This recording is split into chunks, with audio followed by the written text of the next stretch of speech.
Alright YouTube, what's going on? Welcome back to the channel. Short video today for you guys, hopefully. Hopefully I don't go off on too many tangents. However, there is some interesting news out, some interesting leaks taking place, and specifically about the Glock Generation 6. And excuse me a moment while I close my window because there's a leaf blower outside and it's being very annoying. Okay, I'm back. So I'm going to put up a picture of a leak of the Glock Generation 6 that I saw on Reddit. And I'm not saying that this is confirmed. I have no way of confirming whether or not this is true. However, what I will say is that if this is legitimate, if this is actually what the Generation 6 Glocks are going to look like, then that would be pretty cool in my opinion, and I might have to go get one and see how they run.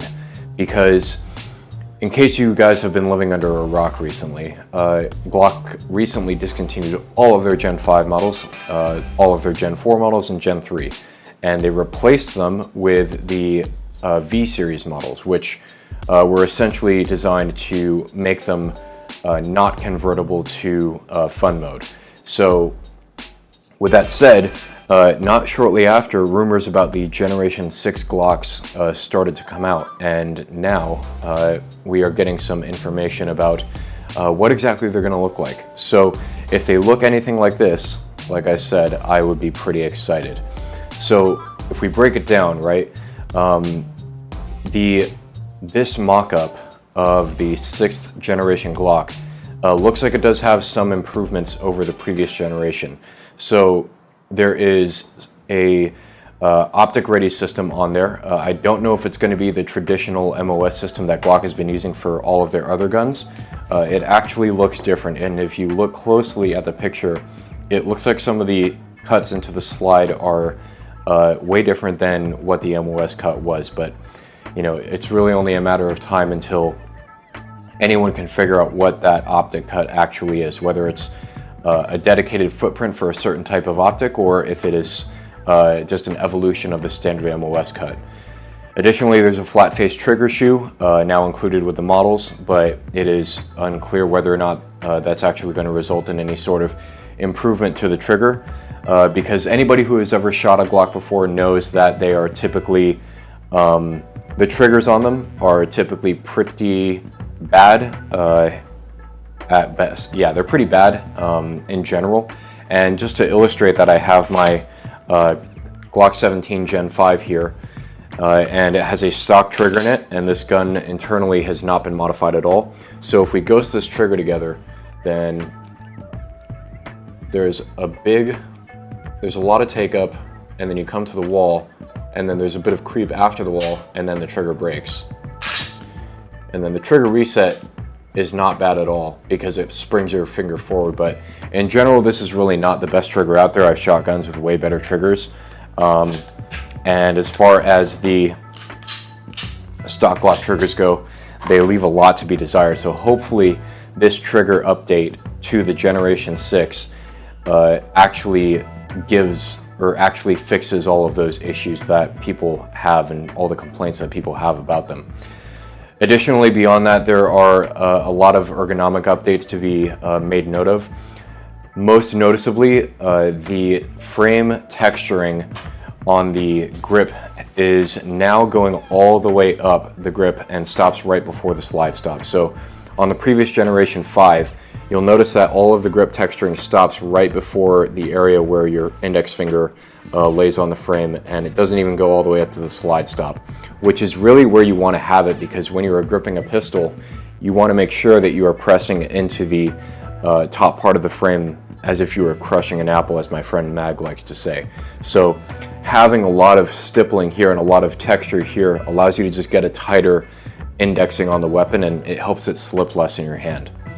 So it's nice to see that the texturing of the frame accommodates that, or it may accommodate that. And there is also grip texturing on the area of the frame where your thumb would traditionally rest.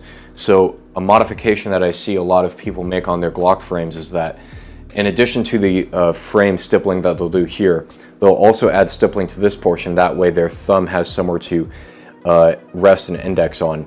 And I've even noticed that when I'm shooting, if I'm not consciously putting pressure with my thumb into this part of the frame, sometimes I've noticed that the frame or my thumb will slip loose, right?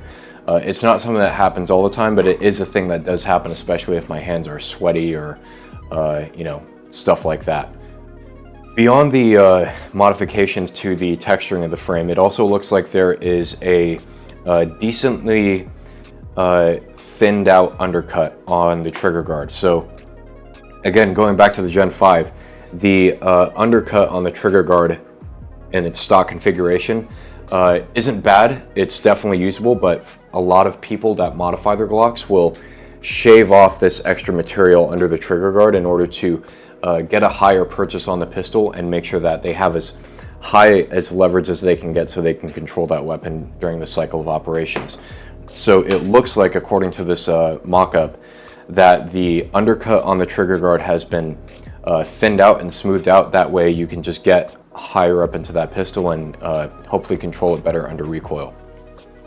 Aside from that, according to this photo that's been released, it looks like the Gen 6 is going to have the 17, 19, 45, and 49 all coming out, and that's a pretty solid lineup. So hopefully, if this is actually what gets released in the future, then I might consider picking up a Gen 6 and taking it out to the range and testing it out and letting you guys know how it is in terms of a review, to see if it continues on in that tradition of good reliability, and hopefully delivers some improvements over the Gen 5, because again, if this is what it's going to look like, then I'm very excited to see what the final product will be.